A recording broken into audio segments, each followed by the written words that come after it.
옆에 있는 분하고 한번 인사하겠습니다. 사랑합니다. 축복합니다. 잘 오셨습니다. 잘 오셨습니다. 하나님께서 가장 좋아하시는 과일이 가을에는 감입니다. 감. 추수감사주일 때 감사드리기 때문에. 겨울에는 가장 좋아하시는 열매가 뭔지 아세요? 방금 찬양했던 거룩한 밤.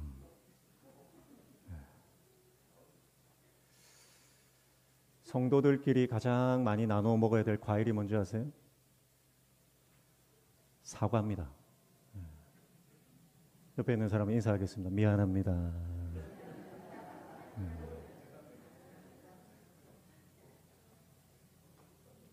예배 시간 전에 절대 먹으면 안 되는 과일이 있습니다. 자몽입니다.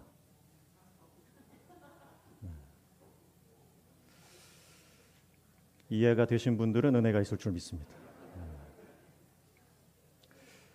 오늘 누가복음 2장 8절로 14절 함께 읽었는데, 목자들에게 천사가 나타나서 아기 예수 탄생의 놀라운 소식을 전하고 있습니다. 목자들이 예수님을 만났을 때, 강보에 쌓여 구유에 누인 아기를 만났을 때 목자들에게 큰 기쁨이 일어났습니다.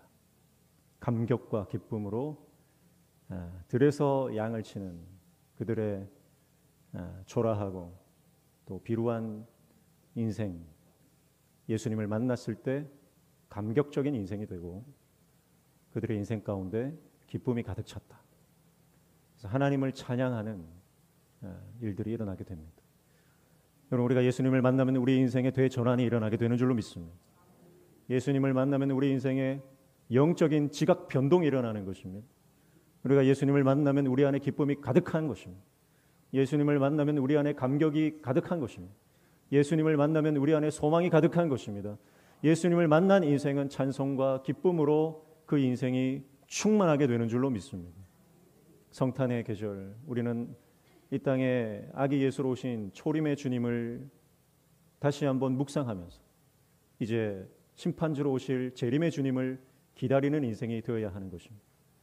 목자들이 예수님을 만났을 때 그들 안에 놀라운 영광의 찬송이 일어났던 것처럼, 여러분, 오늘 우리의 인생에 예수님을 만나고 그 예수님을 경험하고 예수님과 동행함으로 우리의 인생이 하늘의 영광으로 충만한 인생 되시기를 축복합니다. 오늘 말씀해 보니까 천사들이 아기 예수 탄생의 소식을 전하면서 가라 그랬습니다. 12절에 보면 가서, 명령입니다. 그리고 이 천사의 명령을 받고 주의 사자의 명령을 받고 목자들이 순종했습니다. 별 이상한 일도 다 있다. 무슨 뚱딴지 같은 소린가? 그게 가능한 일인가? 그런데 토를 달지 않고 이유를 묻지 않고 핑계거리를 찾지 않고 아기 예수를 찾아가는 것입니다. 순종했더니 영광이 임하는 것입니다. 여러분, 우리 인생은 하나님 말씀에 순종하면 반드시 하나님께서 은혜를 주시는 것입니다. 천사들을 만났을 때 목자들의 감정은 뭡니까? 두려움이었습니다. 9절에 보시면 천사가 나타났을 때 그들이 크게 무서워했다라고 말씀하고 있습니다. 여러분, 우리가 말씀에 순종하기 전에는 무서울 수 있습니다. 두려울 수 있습니다. 겁이 납니다. 하나님 말씀 순종하는 것이 쉬운 일이 아니거든요.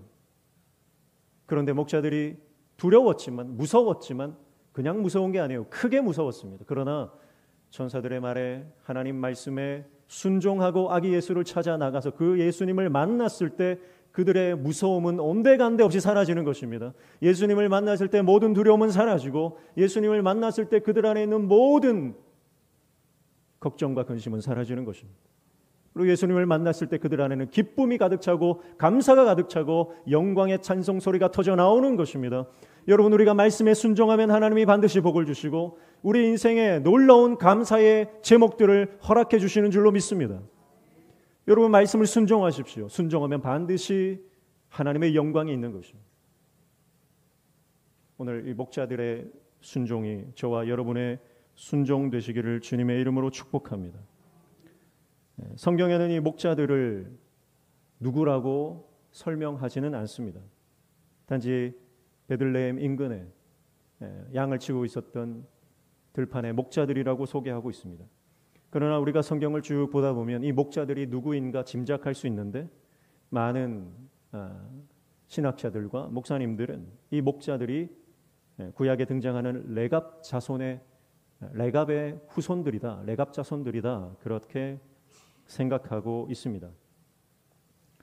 열왕기하 10장 이하에 보면 예후가 나오죠. 예후가 왕이 됩니다. 그런데 왕이 될 때 예후를 가장 최측근에서 도와줬던 신실한 인물이 한 명 있습니다. 그 사람이 바로 요나답이라고 하는 인물이에요. 이 요나답이 레갑의 아들로 나옵니다. 레갑의 아들 요나답. 이는 하나님을 경외하는 자입니다. 경건한 자입니다. 그래서 하나님을 신실하게 섬기고 예후가 종교 개혁을 일으키고 하나님의 말씀에 순종하여 왕위에 오르는 것을 적극적으로 목숨을 걸고 도왔던 사람입니다. 그래서 정권을 잡게 되는 것이죠. 그런데 예후가 결국 다른 10조의 왕들과 같이 타락하게 됩니다. 요나답은 자신이 만들었던 왕이 타락하는 모습을 보면서 내가 이 정권 안에 있으면, 내가 이 권력에 취해 있으면 나도 변질되고 나도 타락할 수밖에 없겠구나라는 생각을 하게 되는 것입니다. 그래서 그는 그와 그의 자식들에게 5가지를 명령합니다.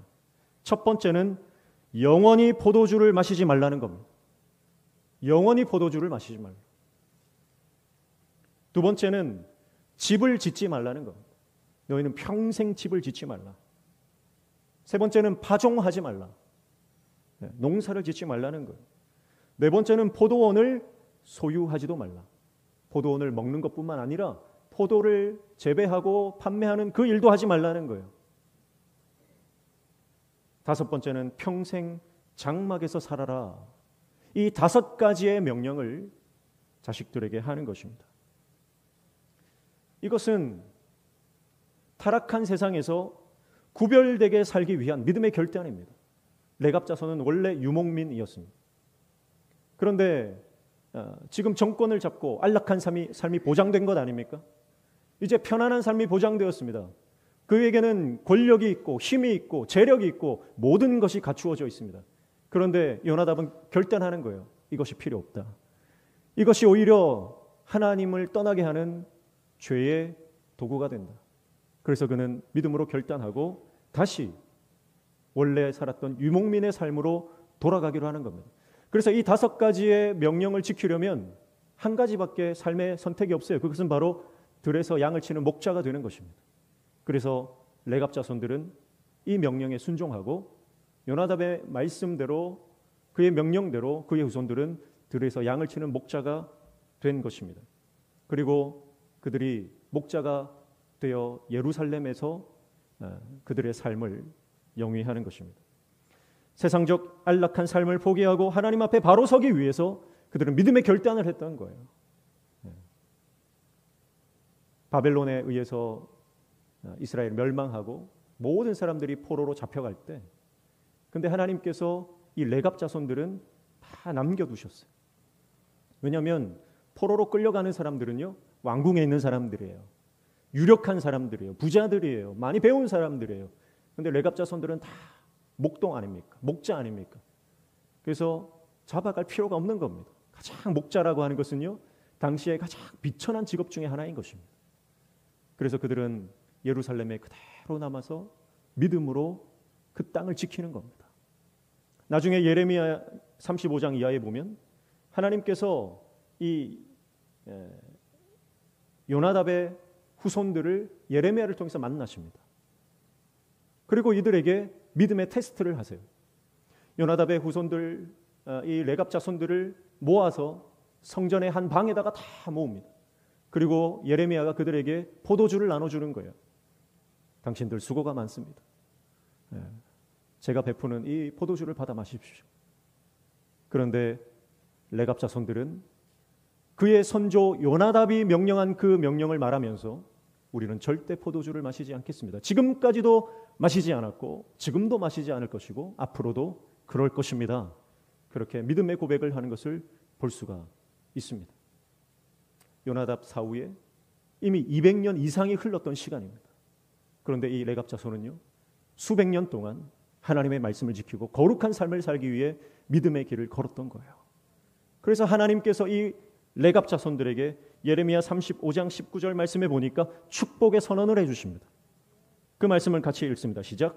그러므로 만군의 여호와 이스라엘의 하나님께서 이와 같이 말씀하시니라. 레갑의 아들 요나답에게서 내 앞에 설 사람이 영원히 끊어지지 아니하리라 하시니라. 아멘. 내 앞에 설 사람이 영원히 끊어지지 아니하리라. 그렇게 하나님께서 레갑 자손들에게 놀라운 축복의 말씀을 약속해 주시는 것입니다. 그리고 다시 수백 년이 지나 예수님께서 이 땅에 오셨을 때, 여러분, 아기 예수님이 탄생하신 소식을 가장 먼저 들었던 사람들이 누구예요? 들판에 있던 목자들입니다. 아기 예수님을 가장 먼저 찾아갔던 사람들이 누굽니까? 동방박사가 아니에요. 이 목자들입니다. 오늘 보니까 이 목자들은요, 예수님이 탄생하셨을 때 그 탄생의 소식을 들었고 그날 즉시 가서 강보에 쌓여 구유에 누인 아기를 본 거예요. 그러니까 막 태어난 아기를 본 거죠. 동방박사들은요, 마태복음에 보니까 집 안에 있는 마리아와 아기를 봤다 그랬어요. 그러니까 시간이 좀 흐른 거예요. 그러니까 가장 먼저 이 땅에 오신 구세주 메시아 그리스도를 만난 인물들이 바로 레갑의 자손들, 목자들이었다라고 하는 것입니다. 여러분, 이 말씀은 여러분 내 앞에 설 사람, 그러니 이 땅에 오셔서 인류의 구세주로 오신 그 하나님이신 예수님, 그 앞에 가장 먼저 선 사람이 누구예요? 레갑의 후손들, 목자들이었다라고 하는 것은 하나님께서 이 레갑 자손들에게 약속하신 언약의 말씀이 성취되어지는 것을 보여주시는 것입니다. 여러분, 우리가 믿음의 결단을 하고 믿음으로 살아가면 지금은 빈 들판에서 목자로 비루하고 낮은 인생을 살아갈지 몰라도 하나님께서 반드시 그 순종의 결단과 믿음의 선택 이후에 주시는 하늘의 영광이 있는 줄로 믿습니다.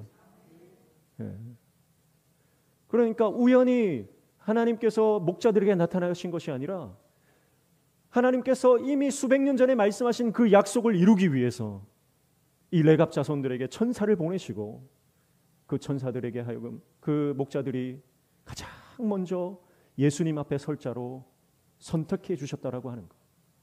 여러분, 오늘 우리도 마찬가지입니다. 예수님 다시 오십니다. 아멘이시죠? 예수님 다시 오시는 거예요. 그러면 그 예수님 앞에 가장 거룩하게, 가장 경건하게, 가장 먼저 그 앞에 설 사람이 누굽니까? 세상에 취하지 않고, 세상과 벗하지 않고, 세상과 타협하지 않고 주님 말씀 붙잡고 믿음으로 거룩하게 신실하게 맡겨진 사명을 감당하며 주님 앞에 살아가는 그 사람에게 하나님은 가장 먼저 찾아오셔서 가장 먼저 은혜를 주실 줄로 믿습니다. 여러분, 우리에게 그런 영적인 욕심이 있어야 되는 거예요.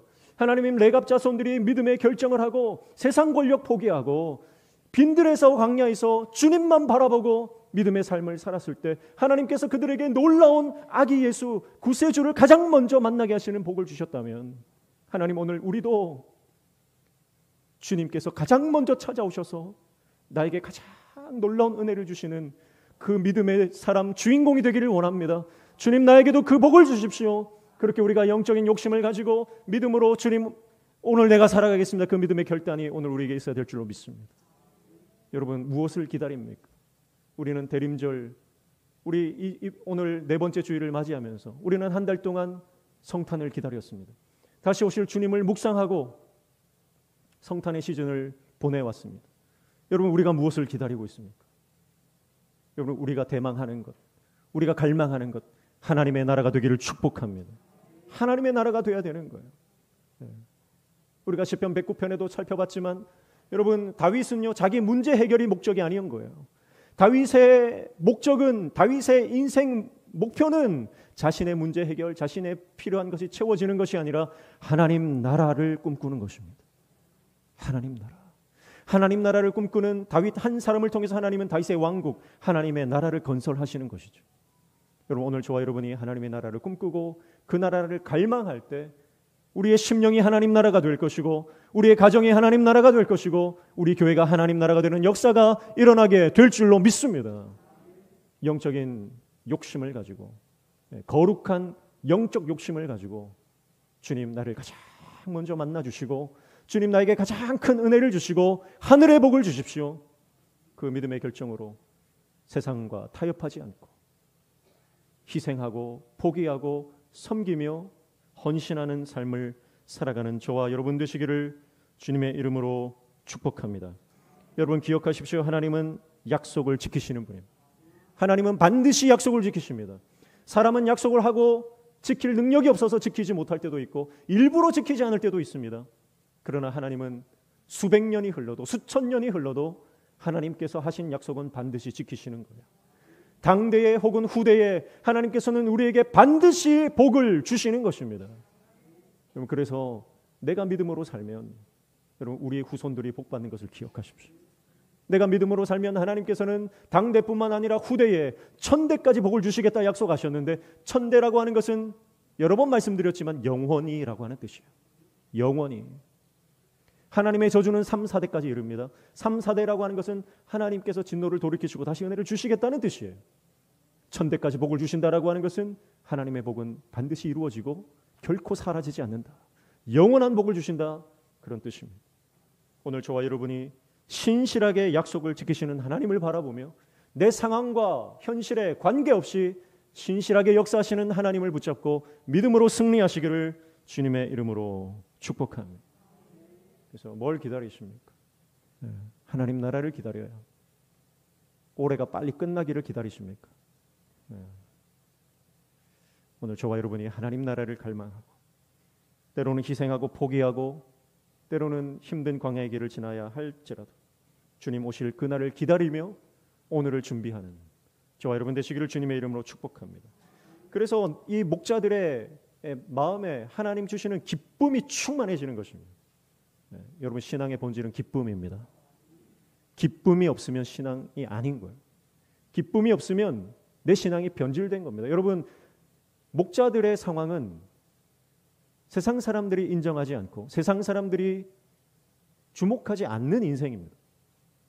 그런데 예수님을 만났을 때 그들의 인생에는 기쁨이 가득했습니다. 여러분, 우리가 세상적으로 잘 나가지 못한다 할지라도 내 안에 예수가 있으면 우리 안에 기쁨이 충만할 줄로 믿습니다. 내 안에 예수가 있으면 감사가 넘치는 것입니다. 그래서 신앙의 본질이 기쁨이에요. 느헤미야 8장 10절 말씀해 보니까 이렇게 말씀합니다. 근심하지 말라. 여호와로 인하여 기뻐하는 것이 너희의 힘이니라. 아멘. 여호와로 인하여 기뻐하는 것, 그것이 우리의 능력이다 말씀하십니다. 여러분, 뭐가 능력입니까? 재력이 많고 권세가 있고 지위가 높은 게 능력이 아니라 여러분, 여호와로 인해 기뻐하는 것, 그것이 우리의 능력인 줄로 믿습니다. 하나님 때문에 기뻐하는 사람은요, 마귀가 건들지를 못하는 거예요. 사탄이 와서 우리를 흔들려고 하고 밀가부르듯이 까불려고 해도요, 예수로 충만하여 기뻐하는 사람을 마귀는 손도 대지 못하는 거예요. 한 길로 왔다가 7길로 도망가는 역사가 일어날 줄로 믿습니다. 우리 가정에 예수가 있으면, 예수로 인해 여러분 우리 가정이 화목하면 여러분 사탄이 그 가정을 흔들지 못하는 줄로 믿습니다. 우리 교회에 예수님이 주인 되시고 우리 교회에 예수로 충만하면 어떤 대적이 우리를 넘어뜨리려고 해도 교회는 든든히 서가게 되는 줄로 믿습니다. 예수님이 주인 되시면 반드시 승리할 것이고, 예수님이 우리가 안에 가득 충만히 역사하시면 우리는 반드시 부흥을 경험하게 될 줄로 믿습니다. 그게 능력이에요. 예수님으로 인해 기뻐하는 것, 하나님으로 인해 기뻐하는 것, 그게 능력이라는 것입니다. 여러분, 세상의 공식과 너무 다른 것 아닙니까? 세상은 더 많이 가져야 능력이고 더 높이 올라가야 능력이고 다른 사람들보다 더 뛰어나야 능력이라고 말하지만, 성경이 말하는 능력은요, 약해도 상관이 없어요. 없어도 상관이 없어요. 주님 때문에, 그 주님으로 충만하면 그 기쁨이 세상을 이기는 능력이 되는 것입니다. 그런데 여러분, 우리가 신앙생활하면서 기쁨이 사라지는 이유가 뭡니까? 기뻐해야 하는데, 기쁨이 우리의 능력인데 많은 사람들이 교회는 다니는데 기쁨을 잃어버린 채 우울감과 좌절감과 절망 가운데 살아가고, 교회에 나와도 나를 세우고 서로 시기하고 반목하면서 신앙생활, 아니 종교생활을 하는 경우가 많습니다. 그 이유가 뭡니까? 아모스 6장 13절 말씀에 보면 이렇게 말씀합니다. 허무한 것을 기뻐하며 이르기를 우리는 우리의 힘으로 뿔들을 취하지 아니하였느냐 하는도다. 그렇게 말씀합니다. 여러분, 허무한 것을 기뻐하기 때문에 그런 거예요. 여러분, 허무한 것을 기뻐하면 그 기쁨은 다 마귀에게 빼앗겨 버립니다. 그리고 하나님께서 그 기쁨을 다 거둬 가신다고 말씀하세요. 에스겔 24장 25절 말씀에 보면 이렇게 말씀합니다. 인자야, 내가 그 힘과 그 즐거워하는 영광과 그 눈이 기뻐하는 것과 그 마음이 간절하게 생각하는 자녀를 데려가는 날, 이렇게 말씀하죠. 이것은 에스겔이 경험한 하나님의 그 심판의 한 장면입니다. 에스겔이 왜 고난을 당하냐면 에스겔의 고난을 통해서 이스라엘 백성들에게 그것을 보여주기 위해서 자신이 대신 고난을 당하는 거죠. 그래서 에스겔은 아내가 죽고 뭐 삶의 수많은 자녀를 빼앗기고 고난을 당하는 것 아닙니까? 결국 너희가 하나님 외에 다른 것을 더 기뻐하면 그거 하나님께서 다 가져가신다. 그걸 보여주기 위함입니다. 여러분, 우리가 왜 기쁨을 빼앗깁니까? 하나님 말고 다른 것이 그 하나님의 자리를 차지하고 있기 때문입니다. 여러분, 그러나 기억하십시오. 하나님을 가장 기뻐하는 사람, 하나님을 가장 우리 인생의 우선순위로 두는 사람, 하나님과의 관계가 회복된 사람, 하나님만을 사랑하는 사람은요, 하나님께서 다른 모든 것들도 채워주시는 줄로 믿습니다. 그런데 하나님 없이 건강이나 재물이나 자녀나 세상, 권세, 이런 것들을 추구하고 그걸 얻기 위해서 달려가는 사람들은요, 그것도 잃고 하나님도 잃고 다 잃는 거예요. 축복합니다. 오늘 저와 여러분이 하나님으로 인해 충만하시기를 축복하고, 여호와로 인해 기뻐하시기를 축복하고, 하나님께서 우리에게 베풀으신 그 구원의 사건으로 말미암아 감격과 기쁨으로 하나님을 찬양하는 인생 되시기를 주님의 이름으로 축복합니다. 그래서 오늘 어쩌면 우리 인생이 이 들판의 목자들과 같은 인생일 것입니다. 광야길을 걷고 있습니다. 빈들을 헤매고 있습니다. 그러나 그 빈들에서도 믿음으로 살아가고 주님과 동행하면 하나님께서 우리 인생을 역전시키시고 하나님의 영광으로 우리 인생을 채워주시는 줄로 믿습니다. 레갑 자손들이 믿음의 선택을 하고 하나님 기뻐하시는 경건의 삶을 살아갔던 것처럼 오늘 이제 임박한 성탄의 날들을 기다리며 더욱 하나님 앞에 거룩과 경건의 결단으로 하나님을 기쁘시게 하는 저와 여러분 되시기를 주님의 이름으로 축복합니다. 기도하겠습니다. 하나님, 우리 심령의 기쁨이 회복되게 하여 주옵소서. 예수님 한 분만으로 만족하는 인생 되게 하여 주옵소서. 주님을 얻기 위해 세상을 기꺼이 내려놓을 수 있는 믿음의 결단으로 나아가는 주의 종들 다 되게 도와 주옵소서. 예수님의 이름으로 기도하옵나이다. 아멘.